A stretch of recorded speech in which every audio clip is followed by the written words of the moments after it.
The Spurs moaner Ange Postecoglou has been speaking to the media ahead of his son's Carabao Cup semi-final match against Liverpool. It's tomorrow night. It's live on talkSPORT at 8 p.m. He addressed the recent criticism he's received following Tottenham's poor run of form.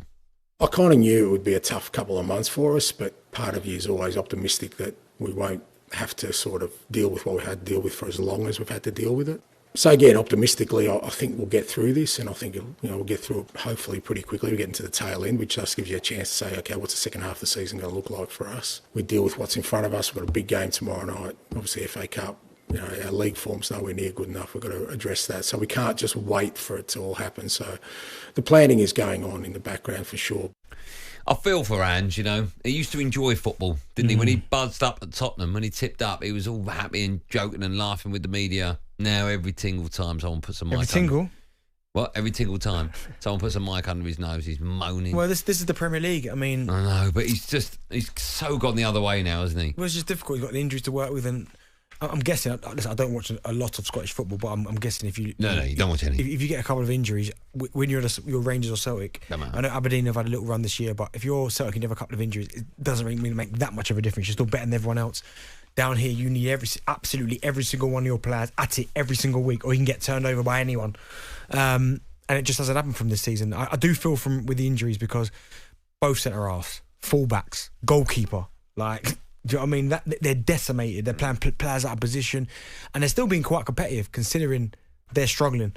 But you could just tell by Ange now, it's just getting to him. And you know what reporters are like, journalists. They sense, smell blood. They sense any little crack. Yeah, of course. They'll keep pushing it. But you just got to keep batting it away, trying to make them as competitive as possible. I mean, where they got 12th in the league. I mean, team 12th, 13th, and 14th. I didn't think would be Tottenham, Man United, and West Ham. I did not think that would be the three teams there. Fair enough. But unfortunately, for a big Ange, you just got to keep. There's a lot of places you didn't think City would be 6th. Probably didn't think Bournemouth would be 7th. No. Didn't think Aston Villa would be 8th. Didn't think Forest would be 3rd. No. I thought Arsenal would be exactly where they are. Yeah, out of it. But no, it's second behind City. Yeah. But out of it. But yeah, it's been a really strange year. But all he can keep doing is just keep trying to get the players out there, keep trying to get a level of performance in, but they just don't get any easier for them. Well, you say that they've now got Liverpool in their League Cup semi-final, first leg live on talkSPORT tomorrow night. That's straight after Drive, by the way. Build-up begins then. How big a game is that for him? Because part of the problem is the fact that he gave it the old "we always win a trophy in our second year" nonsense. And this is probably his best chance of winning a trophy. Well, no, I think he was just being a bit facetious with that. But don't say it because it comes back to bite you on the backside. But what he's speaking about is facts, really. I know, but don't say it. I know you don't say it, but he's just one of those where he's like, well, every single season I've won, my second season I've won one everywhere. But this is going to be a difficult, really difficult situation for him to be in. But it's a tough game coming up against Liverpool, because Liverpool 6-3 last time they played each other, over 2 legs as well. I do expect Liverpool to field a slightly weakened side.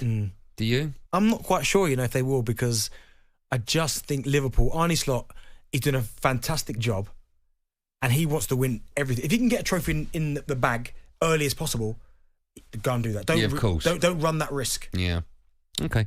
We'll talk about that more in tomorrow's show. What do you think the score will be in that one? I know we're a long way off it, but... What, tomorrow? Yeah. Well, the game we are. I mean, the game's tomorrow night. I think Liverpool win that 3-1. Mate of mine said to me the other day, Lee Francis works down there. Yeah. He said, should we go out for a beer? And I went, yeah. He went, what day? And I went, there are no days, mate. There's football every night. I can't move. Got to watch that game, right? Got to watch Liverpool. Because you're a Spurs fan, really, aren't you? That's why. No. You are. I'm as much a Spurs fan as you are Chelsea. No, you are a massive Spurs fan. I bet you've been to more Chelsea games than I've been to Spurs. I bet you haven't. I bet you have. Mate, you're there every week.